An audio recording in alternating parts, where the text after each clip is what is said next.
wasaaradda waxbarashada Soomaaliland ayaa maanta munaasabad abaalmarin u qabatay ardayda dugsiga sare ee Obiya binu Kacab ee magaalada Boorama. Abaalmarintan ayaa daarneyd sidii lagu abaalmarin lahaa barnaamijkii sida weyn saameynta u yeeshay ee ay sameeyeen ardayda dugsiga sare ee Obiya binu Kacab. Munaasabadan ayaa waxa goobjoog u ahaa agaasimaha guud ee wasaaradda waxbarashada Soomaaliland, maamulka dugsiga sare ee Obiya binu Kacab iyo sidoo kale gudoomiyaha wasaaradda waxbarashada gobolka Awdal.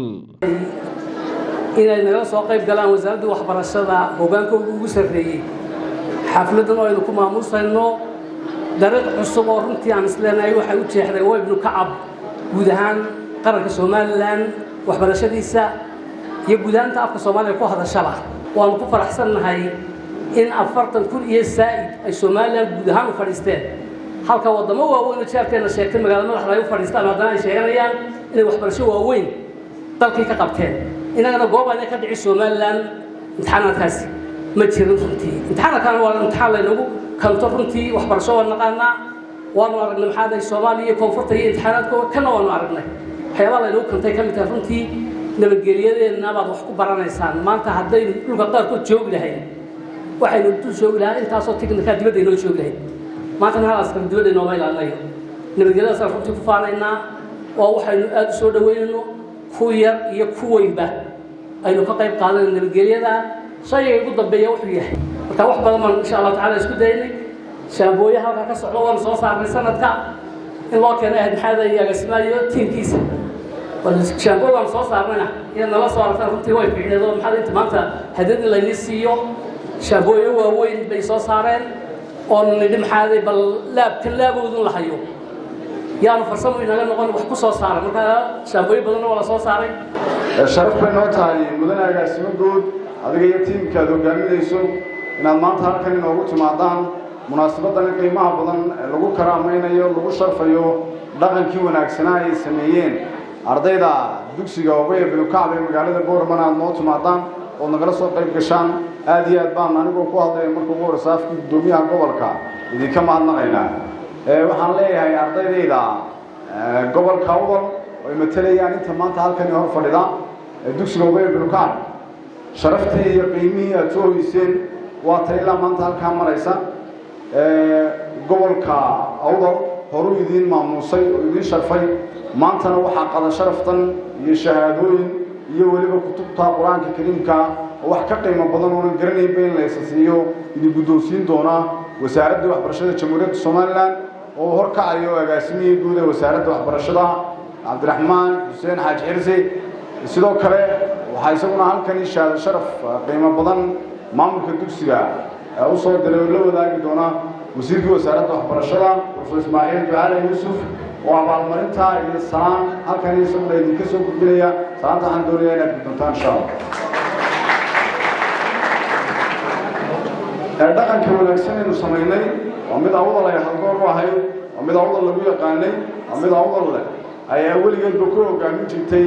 kaabayaasha horumarka iyo dhaqaalaha aqoontii Awdal laga dhaxlay waa toosoontay in Soomaaliland oo dhan qaabka ay maanta u ekaato waxaynu joognaa madal qiimo badan oo aynu ku maamusayno arday muujiyay dareen daacadnimo